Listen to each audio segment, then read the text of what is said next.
विद्यार्थी के जीवन में भी दो प्रकार के उत्प्रेरक होते हैं। 2008 की परीक्षा में अंतिम रूप से चयनित नहीं होने पर मुझे किसी ने कहा कि तू तो केवी की नौकरी से संतोष कर ले, ये आरएस बनना तेरे बस की बात नहीं है।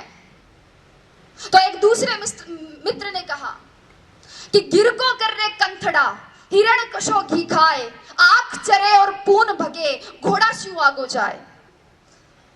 कि हिम्मत कर, हुंकार भर, हिरण कौन सा घी खाता है लेकिन घोड़ों से आगे जाता है। एक था उत्प्रेरण और दूसरा था दुष्प्रेरण। दुष्प्रेरण ना स्वयं करे ना दूसरों के दुष्प्रेरण का शिकार हो, अपने मुकाम अपने उसूल खुद तय करे और हर बार लोगों की अपेक्षाओं पर खरा उतरने की कोशिश ना करे। एक बार रात के समय एक दुकानदार बंद करने वाला था कि एक कुत्ता उसके पास में आया। कुत्ते के मुंह में थैली थी और उसमें कुछ सामान की लिस्ट थी। दुकानदार ने थैली ली, उसमें सामान डाला, बाकी पैसे डाले और सामने रख दी।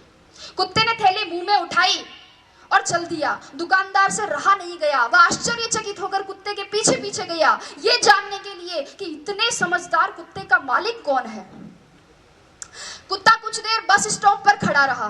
बस आई, उसमें चढ़ गया। कंडक्टर पास आते ही उसने गर्दन आगे, बेल्ट में कुछ पैसे और घर का पता था। कंडक्टर ने उसे टिकट दे दी, बाकी पैसे बेल्ट में वापस रख दिए। जो ही अपना स्टॉप नजदीक आया, कुत्ता बस में आगे की तरफ आ गया और पूंछ हिलाकर इशारा किया। बस रुकने पर कुत्ता उतर गया और आगे चल दिया। दुकानदार भी उसके पीछे पीछे चला। कुत्ते ने अपने पैर से 2-3 बार दरवाजा खटखटाया। मालिक बाहर निकल कर आया और उसने लाठी से कुत्ते की पिटाई की। आप सोच रहे होंगे कि क्यों? मालिक भी सोच रहा था। उसने पूछा इसका कारण, तब मालिक ने कहा, बदतमीज ने सारी नींद खराब कर दी, चाबी लेके नहीं जा सकता था, गधा कहेगा। मित्रों, जीवन की सच्चाई भी यही है। लोगों की आपसे अपेक्षाओं का कोई अंत नहीं है। जरा सा आप चूके कि आपने बुराइयां निकाल देंगे और पिछली सारी अच्छाइयों को भूल जाएंगे। इसलिए आप तो बस अपना कर्तव्य कर्म करें, आगे बहुत सी कठिनाइयां हैं। माझी तेरी कश्ती के तलबदार बहुत है, माझी तेरी कश्ती के तलबदार बहुत है, इस पार कुछ मगर उस पार बहुत है। जिस शहर में खोली है तूने शीशे की दुकान, उस शहर में पत्थर के खरीदार बहुत है।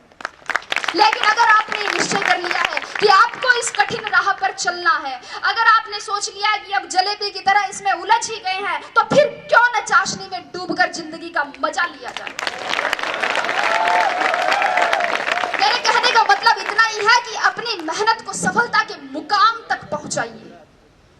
अपना संबल खुद बनिए, अपनी तारीफ खुद करिए। बुराई करने के लिए तो पूरा जमाना बैठा है। जिन लोगों की नजरों में बुरे हैं आप, कह दे उन्हें कि वे नेत्रदान कर सकते हैं।